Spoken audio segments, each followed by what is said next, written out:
First thing we're doing, Master Duel Banlist. Now, I will say, this is not a blind react, because I have seen it yesterday, because the one day of the week that I decided to take off was, of course, the day that they then decided to drop the new ban list. Now, it is a Master Duel ban list, so it's nothing too crazy, but at the same time, it is also not a Solemn Judgment to 2 kind of ban list. But it is not a blind react, but let's still talk about it, because there's actually some interesting stuff here this time around.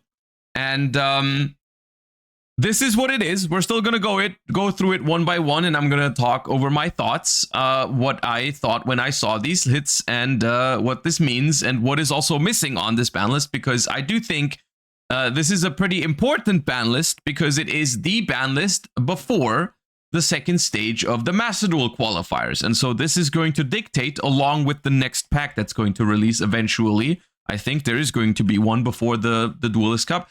This is going to heavily dictate the upcoming format for the World's Qualifier, which in my opinion is the most important tournament in Master Duel, besides the World Championship itself, of course, but the World's Qualifier I think is the most important tournament of the year.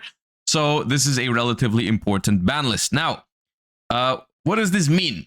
1 bonfire, 1 original sinful spoils. All right, let's get these out of the way, because on the one hand, they are the most important changes on this ban list. On the other hand, they also are the ones that are the easiest to talk about, quote unquote. Because Bonfire to 1, straight up, is a solid hit. This card is at 1 in the TCG and the OCG, and that is fine. It is, of course, a consistency hit. But those are, you know, I mean, I've kind of come to terms with the fact that sometimes consistency hits are meaningful and are the way they handle things, and that's okay. Bonfire to 1 is fine. I agree with this at this point in time. It is also notably happening before Ryzeal. So what does this mean? I don't know. Why do they want this card at 1 before Ryzeal releases? Maybe it's a little bit of a pre-balancing to the archetype.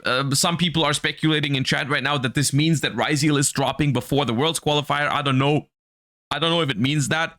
I don't think this is something you can just definitely say, but it's a good hit. Bonfire to 1 is a good hit. Now, Original Sinful Spoils to 1 is a hit that, from a TCG perspective, this hit looks ridiculous. It really does, because in the TCG and for the majority of Master Duel's Snake Eyes lifespan, they've always only played 1 Original Sinful Spoils. So like, this looks very weird, and I think it is a little weird. However, in Master Duel, currently, if you just think about the currently most popular version of Snake Eyes that is still somewhat viable and pretty strong actually over the last couple of days, is the Millennium Fiendsmith Snake Eye, and that deck actually runs multiple copies of Original Sinful Spoils. It actually does, because it wants to draw the card, because you can no longer use the Fiendsmith cards, and by extension also the Millennium cards, to access the Snake Eye cards, because Beatrice is banned.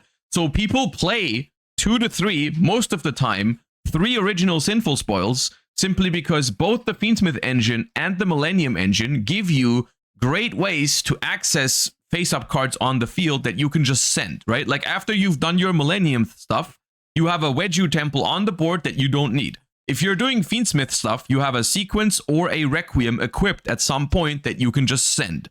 So that's why these decks have been playing multiple copies of Original Sinful Spoils, because you can just easily access Snake Eyes more consistently by just drawing Original. And it's not like a bad starter anymore like it used to be, because you had to like normal summon a hand trap. It's like you have other ways to make it live without using your normal summon. So that's why this card was played at multiple copies in Snake Eye decks. It was also just like a good mill off of Zombie Vampire, right? Like, you had a higher chance of hitting your maybe hitting your combo pieces if you milled Original plus another whatever, right? But it's not a perfect hit, but it does something.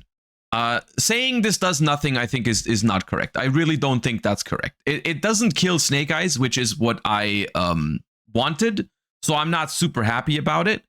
But it does do something to the current version of Snake Eyes. It really does. The current version of Snake Eye plays 3 copies of this card for a good reason. Like the thing is that this is replaceable, right? Like you can just play more copies of Snake Eye Oak, for example, which I don't know how many copies of Snake Eye Oak they're running at the moment. Maybe it's 2, maybe it's just 1, but you can technically also play like 3 Oaks, and then you can still, like, you know, do the Millennium thing, have a Wedju Temple up, normal summon Oak, and then just send the Temple, go into Ash that way, and that's kind of fine, right? So like currently I think they're doing 3 original, 1 Oak, and you can just switch this around now. You can just go 3 Oak, 1 original, and that's fine. Oak is also a very good hit off of Zombie Vampire to get into the Snake Eye card. So this is, I think, the overlapping, the overarching thing about this decision is like this does not kill Snake Eye. This does not kill Snake Eye. It just forces them into playing some cards that they don't want to play necessarily, but they still work a lot of the time. So I think this is all right. I wanted more, I think, and that's going to be the general thing with this list. A lot of these changes I think are fine. I just wanted a little bit more, especially in regards to Snake Eye with the Duelist Cup coming up. I really don't want to be playing against Snake Eyes all the time. But it looks like the deck is still going to be an option. Whether it's going to be the strongest option or not remains to be seen, but it definitely is not dead. But these hits do something, especially Bonfire to 1. You know, cutting a very good card for the deck from 2 to 1 is solid. Cards to be semi-limited. We have 2 separate things here. We are hitting Blue Eyes, and we are unhitting Branded Fusion from 1 to 2, which I have no idea. I mean, I guess it makes sense because Branded is a beloved archetype by a lot of people, and I don't think it is obnoxiously strong at the moment. At the same time, I feel like out of all the decks that have cards on the ban list, I feel like Branded is one of the ones that was struggling the least, right? It's like, you have for example, Labyrinth has still Furniture on the ban list at 2, or whatever, right? Like, why is Branded the one that you're unhitting? I don't know. It might have something to do with the new Animation Chronicles releasing, like, whatever, you know, maybe there's still alt arts we haven't gotten yet for Branded, so eventually we'll probably get those, and they just want to increase Branded's viability for that. I think that makes sense. I don't have a huge issue with this. I think there's other stuff on the ban list that deserved to come off first, but this is okay in my book, I suppose. Let's talk about the more interesting stuff here, which is the Maiden of White and the Sage with the Eyes of Blue, both going from 3 to 2, which is like in terms of Blue Eyes, I'm actually okay with consistency hits, like because Blue Eyes, I've said it a couple of times, I think Blue Eyes is inherently, I think, a pretty fair deck. Of course, it can feel strong at times because it is a powerful deck, but it is not like too crazy. So I think hitting it just slightly is completely okay, you know, because the deck feels, I don't know, the deck maybe, to me, it feels like most obnoxious when they open like Sage plus Ether Barrel, which I think is the hardest hand to interact with from them.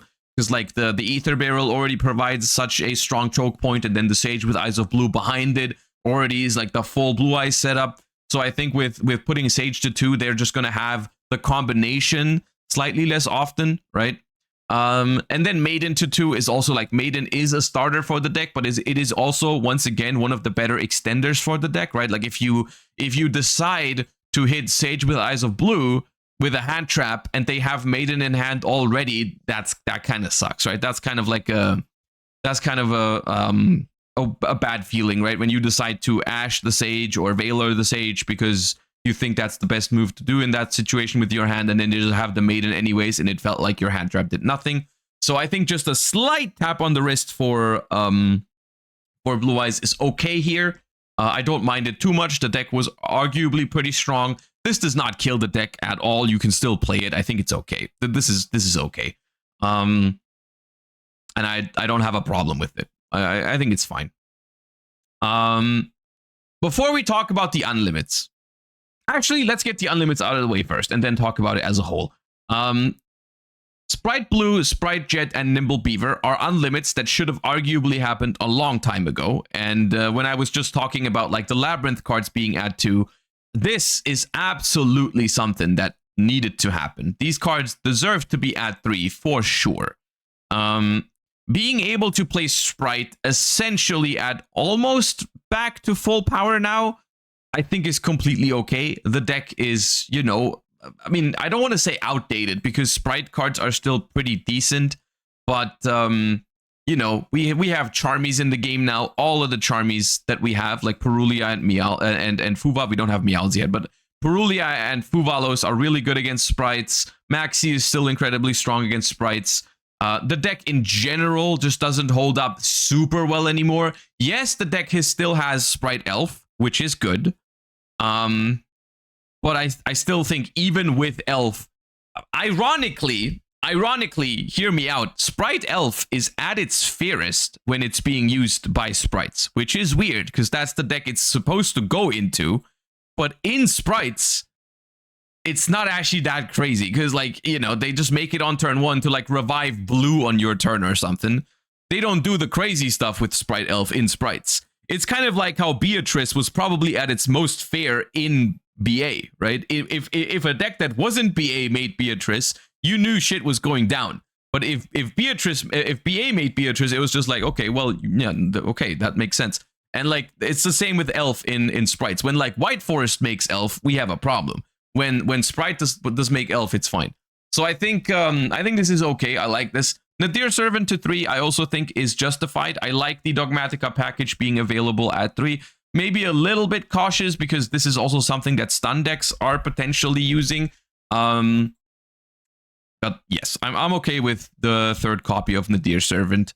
That is all right in my book. Let's talk about, because I'm on board with all of these changes. Genuinely, there's no change here that I'm like, this definitely shouldn't have happened, right? Like Sprite unhits, Nadir Servant, slight Blue Eyes hits, Snake Eye hits, and then the Branded Fusion to 2. It's all like stuff I'm okay with. You know, it's all right. There's a few things I want to bring up that I think would have helped the current format a lot, especially in regards to the upcoming Duelist Cup once again, right? Because next month, under this ban list, I don't think there's going to be another update until then with a ban list. At least, I mean, I don't know. There's not going to be another ban list update before the Duelist Cup second stage or the World's Qualifier, whatever you want to call it. There's a few things in the game right now that I think should have definitely happened before then, and I'm just going to go over these one by one. I think Tenpai needed another hit.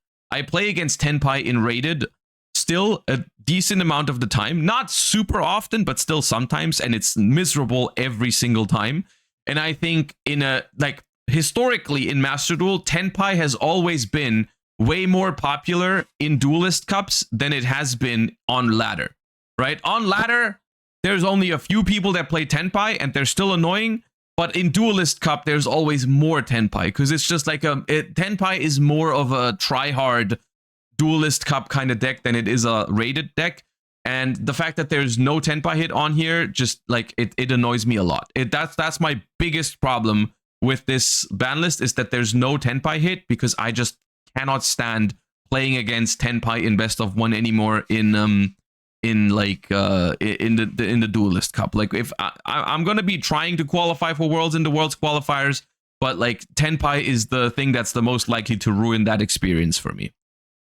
Like, something needs to happen. Like, limit the Pydra or ban something finally, but like, it's not enough. It's not enough. One Kaiman, one Chundra, one Sangan summoning might be enough in TCG and OCG because they're best of 3 formats. It's not enough in Master Duel. They need to do more to hit Tenpai, in my opinion. The second thing I would have really liked to see is Macrocosmos and Dimensional Fissure. I play against these cards with actually an alarming like frequency. Like, I play against these cards way too often for them to be at 3.